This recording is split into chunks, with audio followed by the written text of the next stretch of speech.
For over 10 years, I wasn't writing songs. I wasn't performing and I wasn't actively pursuing the music career I had always dreamed of. And if you had asked me then why, I would have given you a very reasonable answer. I was being responsible. I had a company to run and I had a family to raise. I told myself I would get back to it, just not right now. But not right now has a way of becoming 10 years. That's the quiet face of inconsistency. It doesn't always look like laziness or excuses. Sometimes it looks exactly like responsibility, like the right thing.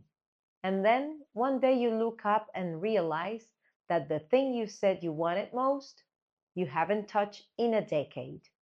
That's what inconsistency really costs us. Not just the results we don't get. It's the distance that slowly grows between who we are and who we always meant to be. Today, we are going to learn about consistency, what it really means, not the perfect version of it, but the real one, and how we actually build it.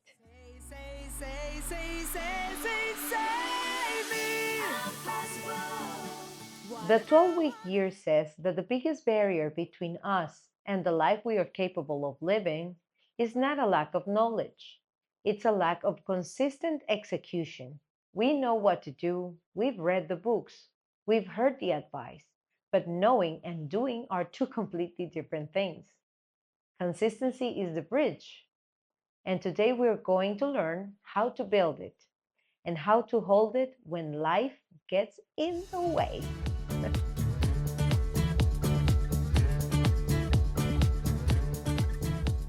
The 12-week year uses a quote from the ancient philosopher Lucretius. The fall of dropping water wears away the stone. Not a hammer, not a drill. Water dropping consistently over time. That's consistency. It's not dramatic, it's not impressive from the outside, but it compounds. And it's the only thing that actually moves the needle over time. Now, here's what consistency is not. It's not perfection. It's not showing up every single day at exactly the same time with the same energy and the same output no matter what. No, señor. That version of consistency is a myth, and it's a standard that sets us up to quit.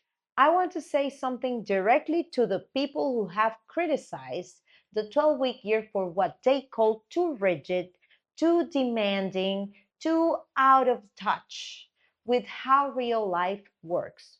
I hear that. And life is not perfectly consistent. That's real. I understand that. But the book isn't asking for robotic execution either. It's asking for honesty about how much time we actually have, about what we can realistically do in a given week, and then show up for that, whatever that is. If I only have 10 minutes a day to study a piece of music, then 10 minutes every day is more than 1 hour blocked that gets skipped because an emergency came up.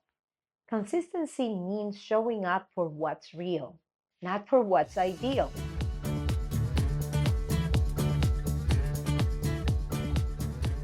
Inconsistency doesn't always announce itself.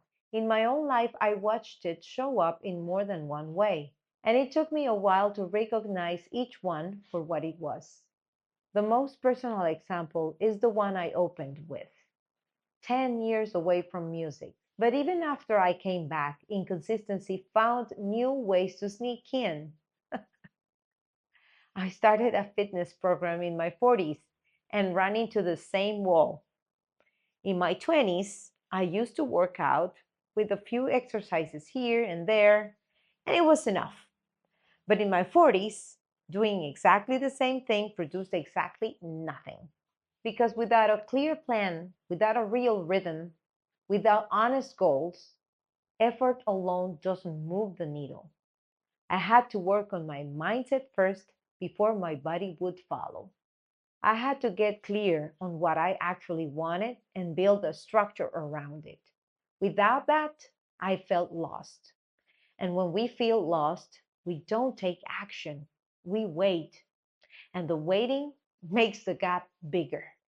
And there's also the inconsistency that looks like tracking only results, not actions. We check the sales number.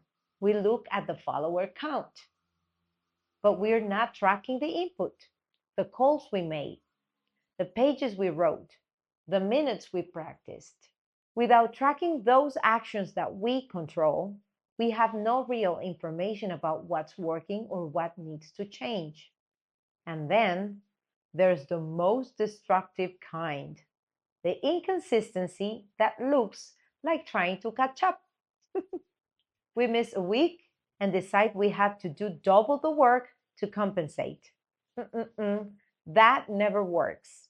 It leads to burnout, resentment, and eventually quitting altogether. The good news is the fix is simpler than we think.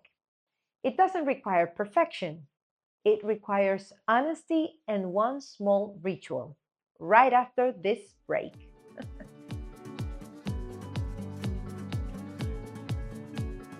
We've been talking about consistency and about the small daily rituals that make it possible. I want to introduce you to something that can be part of yours. This episode is brought to you by my brand, Angela Bendeck.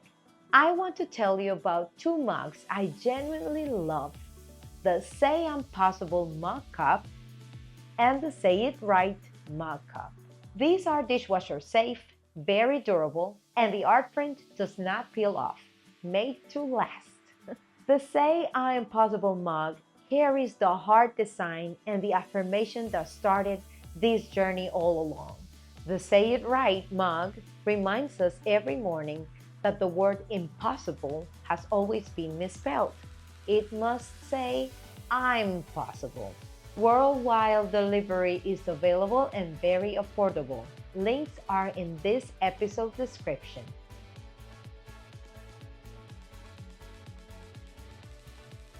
Welcome back. We were talking about what inconsistency really costs us. Now let's talk about what actually works.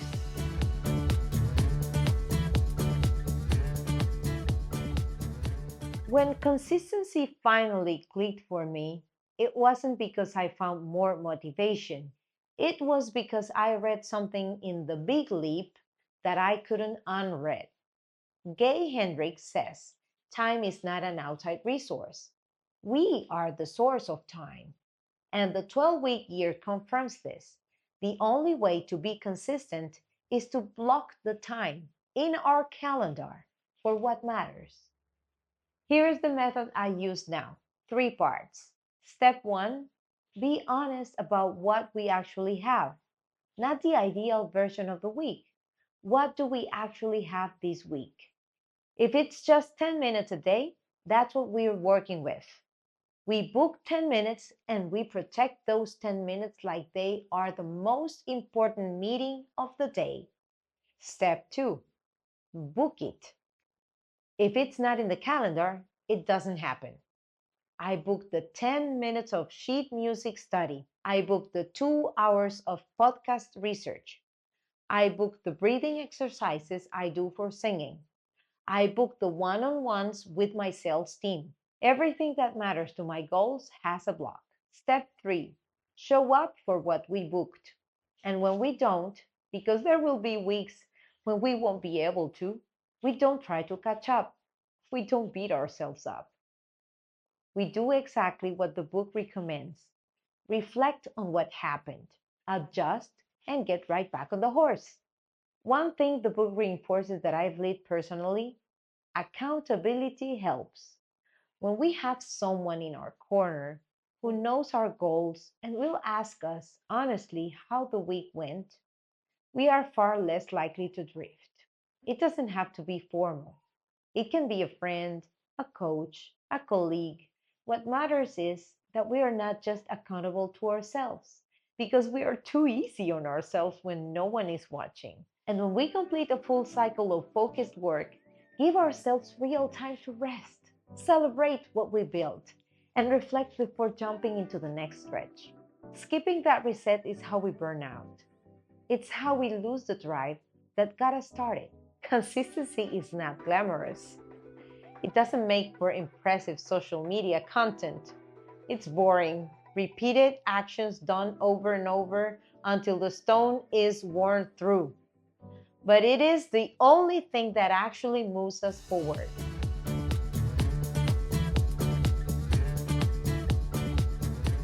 We don't need to be perfect. We need to be consistent. And consistency starts with one honest question. What can I actually do this week? Then we book it and we show up. And every time we do that, every time we choose the booked task over the distraction, we are building the person we want to become. That's not small, that's everything.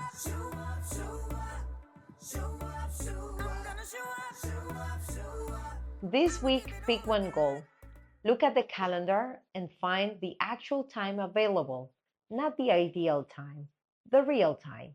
Book one block and then show up for it. And when it's done, notice how it feels. That quiet satisfaction.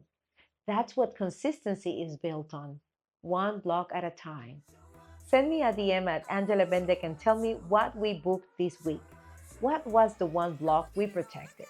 And if this episode meant something to you, please share it with one person who you truly care for. Subscribe to my channel so we can keep building this together. Thank you for being here. Book it, show up, and that's it.